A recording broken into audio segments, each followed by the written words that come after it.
बनो ज्ञानी बनो, योगी जीवन है प्यारा। योगी बनो ज्ञानी बनो, योगी जीवन है प्यारा।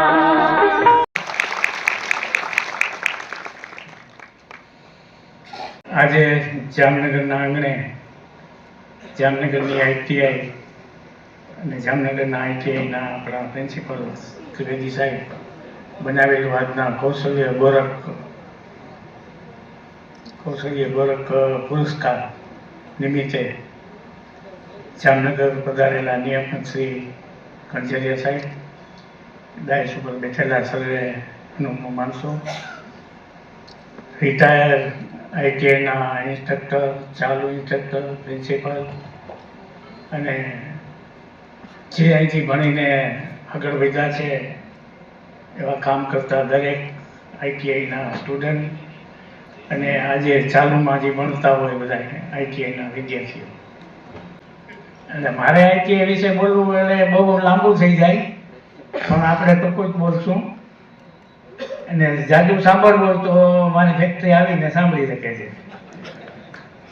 એટલે આઈટીઆઈમાં મૂળ શું છે, મારું શરૂઆત થઈ કેવી રીતે, કારણ કે થોડુંક કહું કે હું એસએસસી સુધી ભણેલો છું ને એમાં એસએસસી ફેલ. આઈટીઆઈ માટે જે વિજ્ઞાન ને ગણિત ને ઇંગ્લિશ જોઈ એમાં બધાયમાં ફેલ. એટલે પછી શું કરવું, ઘર ચલાવવા માટે કંઈક કામ કરવું પડે એવું આવ્યું. એટલે હું ગામડેથી એક ન્યૂ ભારત એન્જિનિયરિંગ કંપની હતી, ટેકનિકલ આમ બહુ ગમતું પહેલેથી, બચપણથી કંઈક ને કંઈક હાથેથી બનાવવું એવી નાની ઉંમરથી ટેવ હતી. એટલે એન્જિનિયરિંગ કંપનીમાં એક ચોકીદારે મને કીધું તારે અહીંયા આવવું તો કામે રાખી દઉં. એટલે ચોકીદારે મને રખાવી દીધો 17 વર્ષની ઉંમરે, અને ગામડેથી રોજ અપડાઉન કરતો. રોજ 14 કિલોમીટર સાયકલ આવવાની, 14 કિલોમીટર જવાની.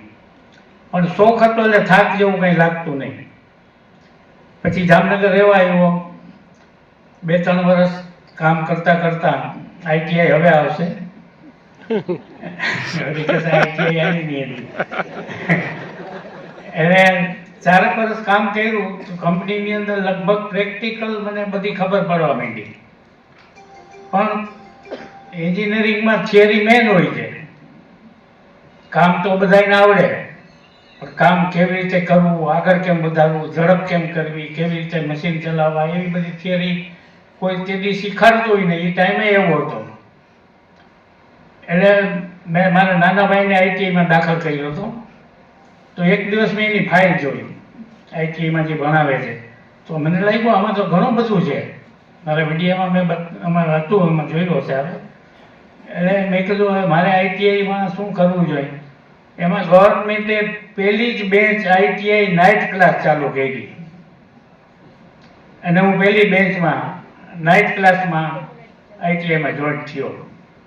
અને ખાલી થિયરીના જ ક્લાસ ચલાવતા. એટલે મારે જે જરૂરિયાત હતી એ મને 100% મળી ગઈ. અને ત્યાંથી બધું ચાલુ થયું. તો નોકરીના 15 વર્ષમાં હું કંપનીનો ફોરમેન બની ગયો. 400 માણસો કામ કરતા હતા ત્યારે. પછી મને એમ થયું કે હવે કાંઈક આપણે કરવું જોઈએ. આઈટીઆઈમાં દાખલ થાય એટલે પહેલાં છોકરાઓને એના મા બાપને ભાઈબંધ દોસ્તાર ને બધા એમ કહે કે તને સરકારી નોકરી મળી જશે. તો ખરેખર સરકારી નોકરી મળે છે, પણ કેટલાને મળે છે? તો એ એક વસ્તુ બધાને સમજાવવાની જરૂર છે. અને છોકરાની આવડત પ્રમાણે ઇન્સ્ટ્રક્ટરોએ એને એ નોલેજ આપવું જોઈએ. જે ખાલી ભણાવે છે એ સિવાયનું બહારનું નોલેજ આપવું જોઈએ. કે તમે આઈટીઆઈ કર્યા પછી શું કરી શકો, તમારી શું કેપેસિટી છે, એને ખબર હોય 2 વર્ષ ભણ્યો હોય તો. એટલે મને એમ થયું કે મેં આઈટીઆઈ કરી લીધી, ફેક્ટરીનો અનુભવ લીધો. એટલે મેં પાર્ટ ટાઈમમાં એક નાની ફેક્ટરી ચાલુ કરી.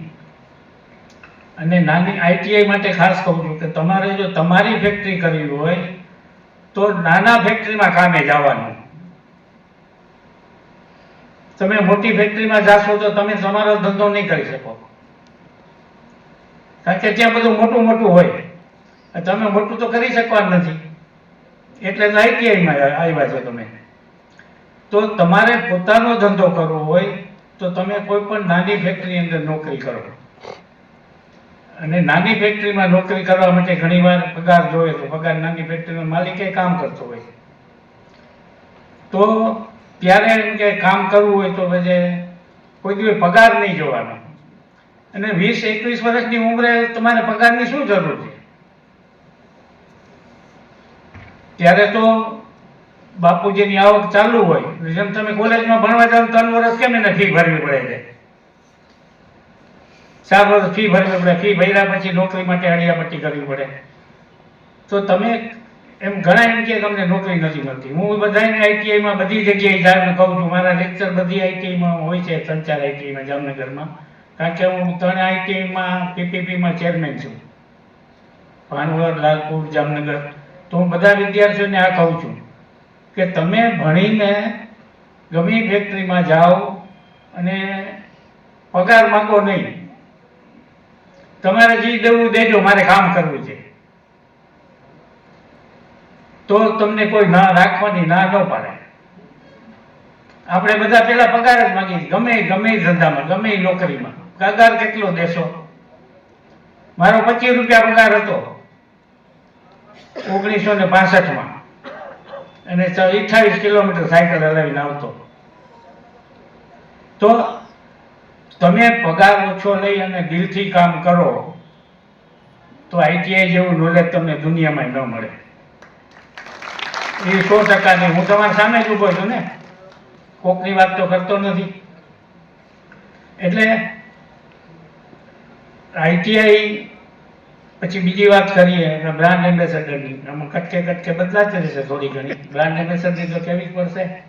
મોદી સાહેબે કોટ પહેરાવ્યો છે તો એટલે એમાં એવું સર્વે થયો, મોદી સાહેબ આવ્યા, મોદી સાહેબ આઈટીઆઈ માટે બધું કરવા તૈયાર છે.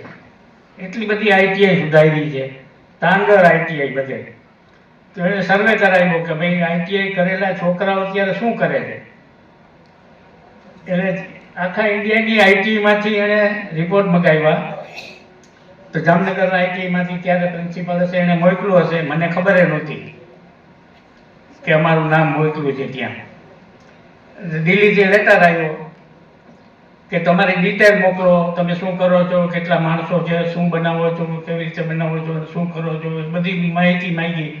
અમે મોકલી દીધી.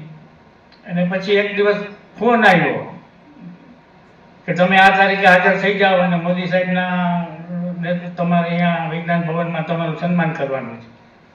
ત્યાં સુધી ખબર નહોતી. એટલે આ આઈટીઆઈ આખા ઇન્ડિયામાંથી સર્વે થયો ને એમાં મારો ફર્સ્ટ નંબર હતો આખા ઇન્ડિયામાં. એટલે એ મારા કામનો, એમ મારો નહીં, મારા કામનો. એટલે આ રીતે આ બ્રાન્ડ એમ્બેસેડરનો ચાન્સ મળ્યો. બીજી વાત કરું તો આઈટીઆઈના છોકરાઓને ઘણી બધી એને ભણવામાં આવ્યું હોય છે, પણ એને પ્રેક્ટિકલમાં થોડુંક લઈ આવો તો એ ખૂબ આગળ વધે. અમારો કદાચ એક વિધાયક હશે અહીંયા માણસ, રવિ છે, રવિ અહીંયા આવ જરા 5-2 મિનિટ. આ આઈટીઆઈ ડ્રાફ્ટમેનનું કર્યું છે. અત્યારે અમારી 400 માણસની કંપનીમાં આ ચીફ છે, આ ચીફ છે, અને આઈટીઆઈ કર્યું છે, આગળ જ ભણ્યો. અને જે આ ચંદ્રયાન કે અમે જેટલા અમારા મેઇન મશીન બધા ડિફેન્સમાં ગયા છે, સીએનસી મશીન જે અમે 10 લાખથી 4 કરોડ સુધીના મશીન, 5 કરોડ સુધીના બનાવ્યા છે, એનું ટોટલ હેડ આ છે. આ બધી ડિઝાઇન કરે છે. એને કહ્યું છે ડ્રાફ્ટમેન, પણ અત્યારે બધી ડિઝાઇન આ કરે છે. એટલે આઈટીઆઈના છોકરાઓ બધું કરી શકે. તમારામાં ધીરજ હોવી જોઈએ, ધીરજ હોવી જોઈએ. અને બીજી તમારે કંપની પ્રત્યે તમારી ફૂલ વફાદારી હોવી જોઈએ. ઘડિયાળમાં જોવાના ન હોવા જોઈએ. એટલે આ એક વસ્તુ બધા વિદ્યાર્થી માટે કહું છું, અને ટીચર અને ઇન્સ્ટ્રક્ટરને એટલે કહું છું કે એ વિદ્યાર્થીઓને કહી શકે કે તમારે બનવું હોય તો શું કરવું જોઈએ એમ. એટલે આ રીતે આઈટીઆઈ બહુ મહત્વની વસ્તુ છે. મોટી કંપનીની વાત કરીએ, એમાં બીજી વાત એ કરી દઉં સાહેબ આમાં કે માની લો હું જે કંપનીમાં કામ કરતો, નોકરી કરતો, એ જમાનામાં ગુજરાતની એન્જિનિયરિંગની નંબર 1 ફેક્ટરી હતી ત્યારે, ન્યૂ ભારત એન્જિનિયરિંગ. બહુ જૂના માણસોને કદાચ ખબર હશે. તો એમાં કામ કરતા કરતા શું મેઇન મોટું કામ જોવા મળે. આપણી ફેક્ટરી તો આપણે કરી ન શકીએ, પૈસા તો હોય નહીં કાંઈ, કામ કરતા કરતા આપણે તો શું હોય. તો મેં વિચાર્યું આ બધું કામ આવે એવું છે છોકરાઓ માટે અને મોટા હોય એને સમજાવવા માટે, કે મેં એવું વિચાર્યું કે જામનગરમાં આ સિવાય બીજું શું કામ છે. એટલે મને થયું કે જામનગરમાં વધારે વધારે કામ બ્રાસપાટનું છે. એટલે બ્રાસપાટમાં સાંજે 2 કલાકની નોકરી હોય છે. મારો ટાઈમ ફેક્ટરીનો 5 વાગ્યાનો હતો, તોય હું 6 વાગે બહાર નીકળતો. 6 થી 8 મેં બ્રાસપાટની કંપનીમાં કામ કર્યું. એટલે જામનગરની શું જરૂરિયાત છે એ ખબર પડી. પછી મારે કારખાનું કરવું હોય તો શું કરવું? તો મેં એક નાની કંપની હતી, નાનું કારખાનું, જેમાં 3 જ માણસો કામ કરતા હતા. એ મેં રાતે 8 થી 12 સુધીની નોકરી કરી. સાંભળજો, ન્યૂ ભારતની નોકરી 6 વાગ્યા સુધીની, 6 થી 8 બ્રાસપાટની ફેક્ટરી, ને 8 થી 12 બીજી એક ફેક્ટરી, નાનું કારખાનું, એન્જિનિયરિંગ વર્ષો. એટલે ત્યાં બધું હાથેથી કામ કરવાનું. તમને એવું લાગશે કે જ્યારે હું ન્યૂ ભારતમાં મારે 13-14 વર્ષ થઈ ગયા હતા ત્યારે મારો પગાર 300 રૂપિયા હતો. બ્રાસપાટમાં 2 કલાક જતો એમાં 150 રૂપિયા પગાર હતો. અને જ્યાં 4 કલાક જતો રોજ, ત્યાં હું 7 વર્ષ મેં મફત કામ કર્યું છે. 7 વર્ષ. અને એ 7 વર્ષ ફેક્ટરી કેમ ચલાવી એનો આખો એક્સપિરિયન્સ લીધો. અને પછી મેં મારી ફેક્ટરી ચાલુ કરી. અને બીજી વસ્તુ, જેને ફેક્ટરી કરવી હોય, ધંધો કરવો હોય, બધાને લાગુ પડે. હું સાહેબને વાત કરતો હતો કે અમે 363 દિવસ કારખાનું ચાલુ રાખતા. 363 દિવસ. એટલે 2 જ રજા આખા વર્ષમાં, કોઈ રજા નહીં. મારા લગ્નમાં 2 દિવસની રજા લીધી, કોઈ રજા જ નહીં એમ. એટલે તમે એટલો વિચાર કરો કે તમે 50 દિવસ વર્ષમાં વધારે કામ કરો છો. તમે વર્ષમાં 50 દિવસ વધારે કામ કરો તો એ તમારી ઇન્કમ વધી કે નહીં? એ ઇન્કમ તમે રીઇન્વેસ્ટમેન્ટ કરો. આ બધું કોમર્શિયલ આવી ગયો, ટેકનિકલ નથી. હા, ખાલી ટેકનિકલથી કાંઈ ન થાય. ટેકનિકલથી કામ આવડે, હલાવી ન શકાય. એટલે એનું ઇન્વેસ્ટમેન્ટ કરતા જે કમાઈ, ઘરે અમે પગાર હતો ને એટલો જ લઈ જતા. જે પગાર મળતો હતો એ જ પગાર ઘરે લઈ જતા હતા, કારખાનું હતું તોય. હું કારખાનું જ બોલું, ફેક્ટરી હજી નથી બોલતો. એટલે અમે દર વર્ષે એક નવી જગ્યા નક્કી કરતા. અમે દિવાળીની પૂજા બીજી વાર એ જગ્યાએ નથી કરી. આટલા વર્ષ થઈ ગયા, 50 વર્ષ, 49 વર્ષ પૂરા થયા. હમણાં 50મું વર્ષ બેઠું. અમે દિવાળીની પૂજા બીજી વાર એ જગ્યાએ નથી કરી.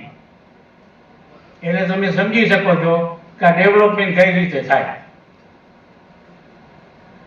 અને આજે 400 માણસો કામ કરે છે. 5 લાખ ફૂટમાં ફેક્ટરી છે, 5 લાખ ફૂટમાં. જામનગર અહીંયા બેડેસર રેલવે સ્ટેશન પાસે છે, અને અલિયાબાડામાં 5 વર્ષથી નવી ફેક્ટરી ચાલુ કરી છે જે 3 લાખ ફૂટમાં છે.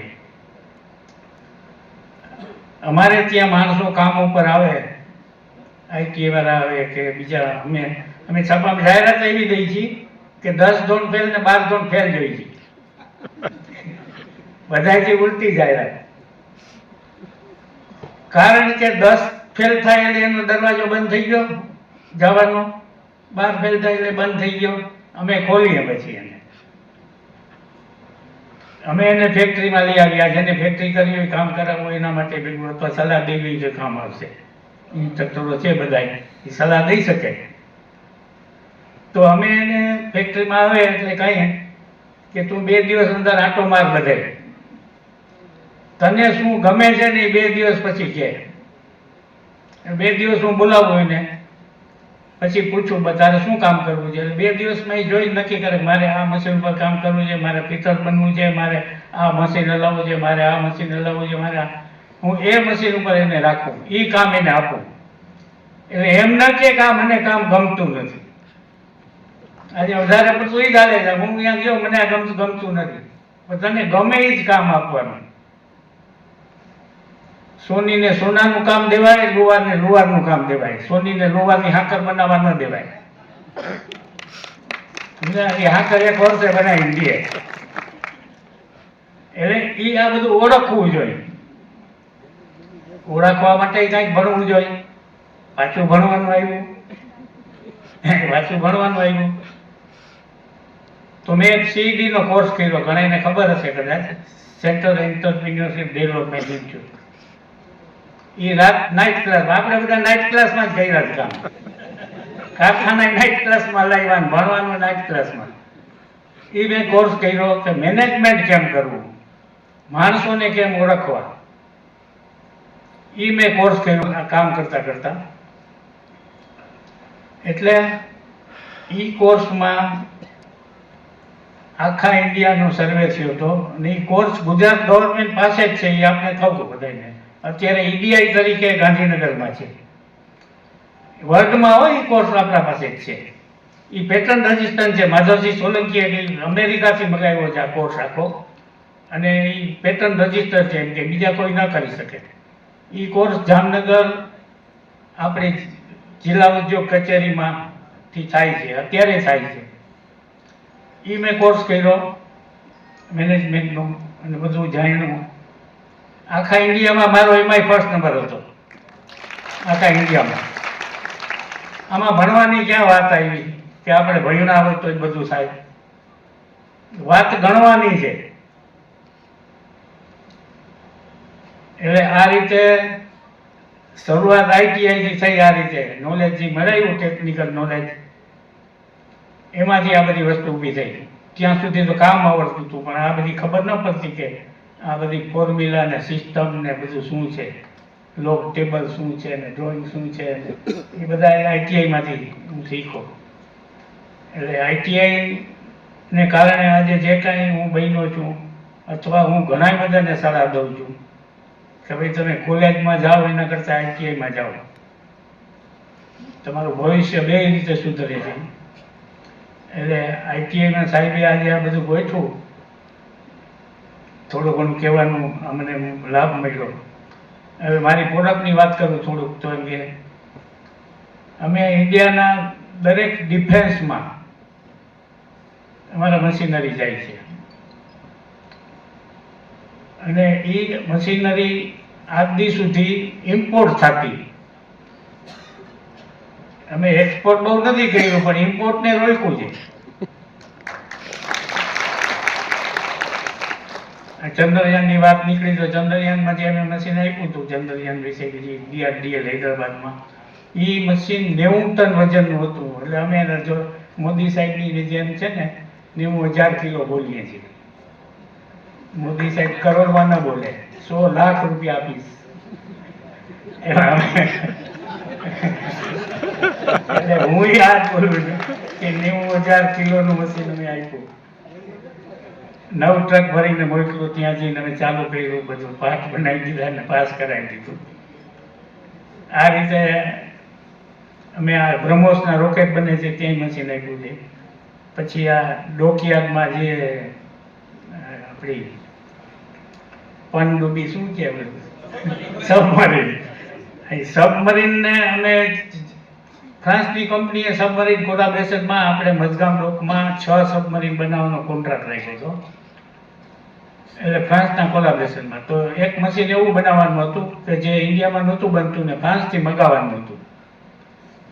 તો એ લોકોએ ટેન્ડર બહાર પાડ્યું કે ઇન્ડિયામાં કોઈ હોય તો તો અમે ભાઈ અમે છે ભરી જ દેતા, ગમે ઈ કોઈ દી બનાવ્યું કે ન બનાવ્યું હોય. પછી ગોતીએ કેવી રીતે બનાવવું. આવડે તો જ બનાવી એવું હતું જ નહીં અમારા ઇતિહાસમાં. અમે હાથ પાડીએ, ગમે ઈ ટેન્ડર હોય ને અમે હાથ પાડીએ, અમે બનાવી દેશે. પછી ગોતીએ કેમ બનાવવું. ઈ કેમ ગોતીએ એનો હમણાં તમને ફોર્મ્યુલા કહી છે. એટલે હા, પછી અમે છે ને એને ફ્રાન્સ વાળા પછી મૂંઝાણા કે ટેન્ડર ભર્યું છે તો હવે આપણે બહારથી તો મગાવી ન શકીએ, આ બનાવવાળા છે તો. પછી એનો એન્જિનિયર આવ્યો, એ કે તમારા પાસે આ નથી, ઓલું નથી, આ નથી, ફલાણું. એને ફ્રાન્સની જેમ બધું પાણી જોતું હોય તો એ કે મેં કહ્યું અમે બનાવી દેશું. તો એ કે તમારું મશીન ના હાલે તો? મેં કહ્યું પૈસા ના દેતા. પૈસા ના પાડે, ના પાડવાનો એને ચાન્સ દઈ તો ને. મેં કહ્યું મશીન ના લે તો તમે પૈસા ના દેતા, 1 વર્ષ સુધી જોઈ લ્યો અને અહીંયા આવીને અમે હલાવી દેશું. એટલે એ અમે એને કરી દીધું. હવે તો ઘણા કામ કર્યા છે બધાને, અત્યારે કંઈ કહેવાની જરૂર નથી. રિલાયન્સમાં ને ફોરેન વાળાના હાથ ઊંચા થઈ ગયા હોય ને અમે કરી દીધા છે કામ. ઘણા કામ કર્યા છે. એટલે મેં એવું શું કીધું કે ભાઈ આપણે ના આવડતું હોય તો એ કરી શકીએ. એટલે તમારા બધા માટે એક નવી ફોર્મ્યુલા આપું. હું હમણાં છેલ્લા 5-7 વર્ષ પહેલા એ પાછો ભણવા ગયો હતો. એને ગુરુકુળ મેનેજમેન્ટનો કોર્સ હતો. એમાં એવું હતું કે વર્ષમાં 12 દિવસ જ જવાનું અને ફી હતી 2.5 લાખ રૂપિયા. તો મેં કીધું હવે આપણે છે ને ટોપ ઉપર જવાનું તો કાંઈક હવે આવું ભણવું પડશે. એટલે એ ભણવા ગયો તો એમાં એક ઘણી બધી વાત હતી. એમાંથી એક મેઇન વાત છે ને એ તમને કહું કે તમારે કોઈને કાંઈ પણ કરવું હોય, આ મારા સાહેબે શીખાયું છે અને હું કહું છું એમ કે તમને 60%ની ખબર હોવી જોઈએ. તમારે જે કંઈ કરવું હોય, તમને ગમતું હોય તો તમને 60%ની ખબર હોય તો એ વસ્તુમાં તમે કરો. કારણ કે એટલી તો ખબર હોવી જોઈએ ને આપણે કોઈ પણ ધંધો કરવો હોય તો. પછી 40%નું શું કરવું? તો તમારે 40% વાળા માણસને ગોતવાનું કે ભાઈ મને આ 40% એટકું છે મારું કામ. તો એ ભાઈને એ 40%નું 100% ના આવડતું હોય, એટલે એને 60% જ આવડતું હોય, એટલે એના કરી 60% લેવાનું. એટલે આપણે 24% મળે ને, 40%ના 60% એટલે 24% મળી ગયા. પાછળ હવે આપણે 16% ઘટ્યું. તો એ પાછું ઓલું આપણે રાજકોટથી લઈ આવ્યો હોય તો આપણે અમદાવાદ જવાનું કે ભાઈ મારું આ કામ એટલું છે, મને આ જોઈ છે. તો એ 16% વાળાને ભાઈ પૂરું ના આવડતું હોય, આપણે જે 16% જોઈ છે, પણ એના 60% આવડતું હોય, એનું 60%. એટલે 16 વાળાને પાછું આપણે 60% લઈ આવીએ એટલે 9% આવી જાય બીજું. પછી આપણે 7% ઘટે તો મુંબઈ જવાનું, એ 7% વાળાને ગોતવાના. એટલે આ રીતે તમારું 100% કામ પૂરું થાય. બાકી તમે એમ માનતા હો, કોઈ પણ એમ માનતા હોય કે મને બધું 100% આવડે છે, તો એ દુનિયામાં કોઈ માણસ છે જ નહીં. દુનિયામાં કોઈ માણસ જ એવો નથી કે મને 100% આવડે છે. ને કાં તમે એમ વિચારતો મને 100% આવડશે ને પછી હું આ કામ કરીશ, તો એ તમને 100% આવડે નથી, તમે કામ કરી શકવા નથી. તમારે બીજાની મદદ લેવાની ટેવ રાખવાની. કોને આવડે છે એના આગળથી લેવાની. મોદી સાહેબે 100-200 માણસો રાખ્યા જેવા. હાજે કહી દે મારે આ જોઈ છે, ઓલા બધા હવાલ થયા. બધું મોદી સાહેબને આવડે છે, પછી એને માણસ ગોતતા આવડે છે. એ ગોતી લે ને ગમે ત્યાંથી. એટલે જીવનમાં આગળ વધવા માટે દરેક બાબતમાં, મેં તો વધારે બિઝનેસની જ વાત કરી છે, પણ દરેક બાબતમાં આ વસ્તુ લાગુ પડે છે. એટલે આ રીતે વિદ્યાર્થીઓને તમે બધું શીખાડજો. એટલે પાયો મજબૂત છે આઈટીઆઈનો 100%, એમાં સવાલ જ નથી. એને પૂરું માર્ગદર્શન મળે. અત્યારે હું જોઉં છું બધી જગ્યાએ અમુક ટ્રેનમાં ખાલી રહી છે સાહેબ, બધાને કપડાં ધોરા પહેરવા છે. એ મોટામાં મોટી ભૂલ છે. એન્જિનિયરિંગ વાળા કોઈ ભૂખે નથી મરવાના, એટલે એમાં આઈટીઆઈ પહેલો નંબર આવે છે. એનું કામ કોઈથી પૂરું થવાનું નથી. એટલે આ વ્હાઇટ કોલર જોબ છે એ લાંબો સમયના નથી. એટલે એ ટ્રેક ખાલી રહ્યા છે તે ભરાવજો બધા ભેગા થઈને. એને ભરાવજો એટલે કે તમે આવી કંઈક વાર્તા કરશો તો ભરાશે. તમે એને કાંઈક કહો કે તમે આ બની શકશો. મેં જોયું છે એટલે 80% છોકરાઓ ગામડાના હોય છે. તમે બધા કયો જોઈએ, સાચી વાત છે ખોટી? આઈટીઆઈમાં 80% ગામડાવાળા હોય છે ને, શહેરવાળા કેમ નથી આવતા? ગામડાવાળા એટલે આવે છે કે એને ઢેફામાં કામ નથી કરવું, સમજાણો? અને ગામડાવાળા મા બાપને એમ કે મારો છોકરો આઈટીઆઈ કોલેજમાં ભણે છે, આઈટીઆઈ બોલતા જ નથી, એ કોલેજ જ બોલે છે. પણ એને પૂરું શિક્ષણ મળી જાય ને એને સાચી ગાઈડલાઈન મળી જાય એ જરૂરી છે. એ જવાબદારી તમારે બધાની છે. અમે કેમ કહી છીએ તું તને ગમે એ કામ અમે આપીએ. તમારી અહીંયા 20 ટ્રેડમાં 20 જણા હોય તો 5 જણા એવા તૈયાર કરો કે જે પોતાની બિઝનેસ કરે, 5-25 જણા નોકરી આપે. મેં એક વખત લાલપુર કે ભાનવર આઈટીઆઈમાં 2 જગ્યાએ હિસાબ કરાવ્યો હતો. સાહેબ સાંભળજો, મેં કીધું એના પાસે કરાવ્યો હતો. મેં કીધું તમે લખતા જાય. મેં કીધું આ જમીનની કિંમત કેટલી છે, આ બિલ્ડિંગની કિંમત કેટલી છે, આ પગાર કેટલા છે, આ ઇન્સ્ટ્રુમેન્ટ કેટલા છે, અને ટોટલ વેલ્યુ કાઢો. વેલ્યુ કાઢીને અંદાજિત માની લો 100 કરોડ થાય છે અંદાજિત, હું ખાલી કહું છું. અને તમે 100 છોકરાઓ ભણાવજો, 100 કરોડનું વ્યાજ કેટલું થાય? 10 કરોડ થાય ને સાહેબ? 100 છોકરા વચ્ચે 10 કરોડનો સરકાર ખર્ચો કરે છે. તમે તમારી એકની વાય સરકાર કેટલો ખર્ચો કરે છે? તમે સરકારને શું દીધું છે આજ સુધી અને શું દેવાના છો કે તમારી પાસે સરકાર એટલો બધો ખર્ચો કરે છે? પણ આઈટીઆઈ માંથી આપણી સરકાર, આપણો દેશ કાંઈક એવું બનાવવા માંગે છે, વર્લ્ડમાં કાંઈક એવું બનાવવા માંગે છે કે જે હિન્દુસ્તાન એટલું બધું આગળ આવે. આ ભણાવવાનું છે. ફોર્મ્યુલા ભણાવવાથી કાંઈ નથી થવાનું. એને આવી ખબર હોવી જોઈએ. મેં એ બધાને કીધું હતું તમારા ઘરે છે ને બોર્ડ મારી નાખો કે તમારી વાંહે સરકાર એટલા ખર્ચા કરે છે. શું કામ ખર્ચા કરે તમારી પાસે? એટલે ખરેખર આઈટીઆઈ બહુ જરૂરી છે, પણ એને પ્રોપર રીતે એનું બધું થવું જોઈએ. સક્સેસ થવા માટે શું કરવું જોઈએ? સક્સેસ થવા માટે તમને ન આવડતી એવી વસ્તુ કરો. એ જ નથી કરતા કોઈ. ન આવડે મૂકી દે છે. અરે એમાં જ છે પૈસા ને રૂપિયા, જે તમને નથી આવડતું. અઘરું છે ને એટલે નથી જાતા. મને આ નથી આવડતું, હકીકતમાં જાતા નથી. અહીંયા છે જે છે બધું. અમે જેટલા મશીન બનાવી છીએ ને એ વિદેશથી આવતા મશીન જ બધા બનાવી છે આજે. નો કોમ્પિટિશન ઇન્ડિયામાં ક્યાંય નહીં, ક્યાંય નહીં.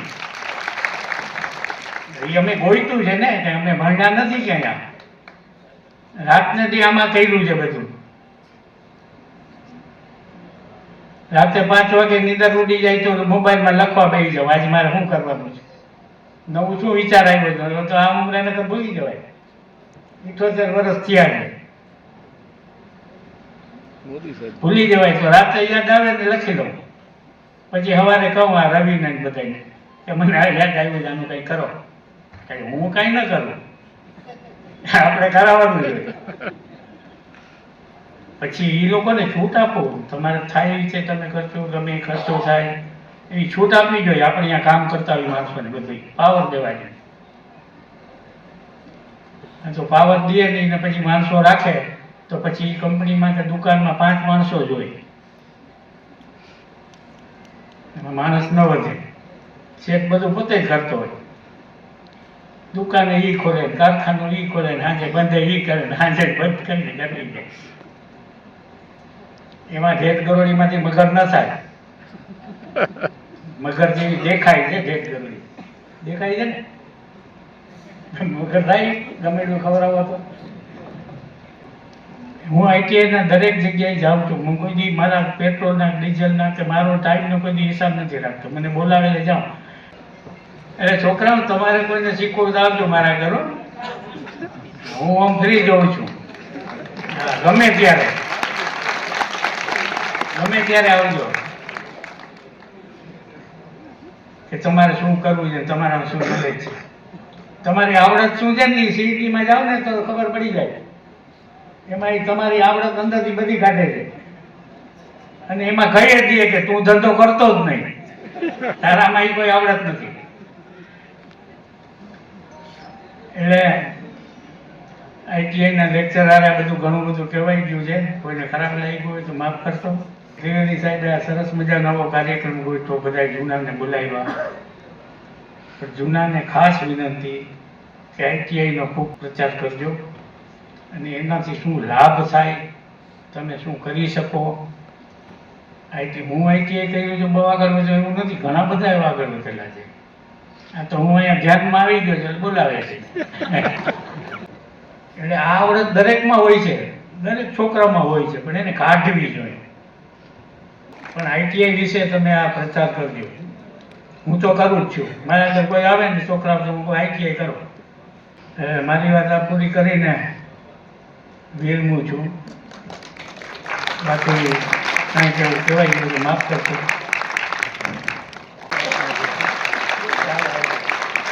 ધન્યવાદ સાહેબ.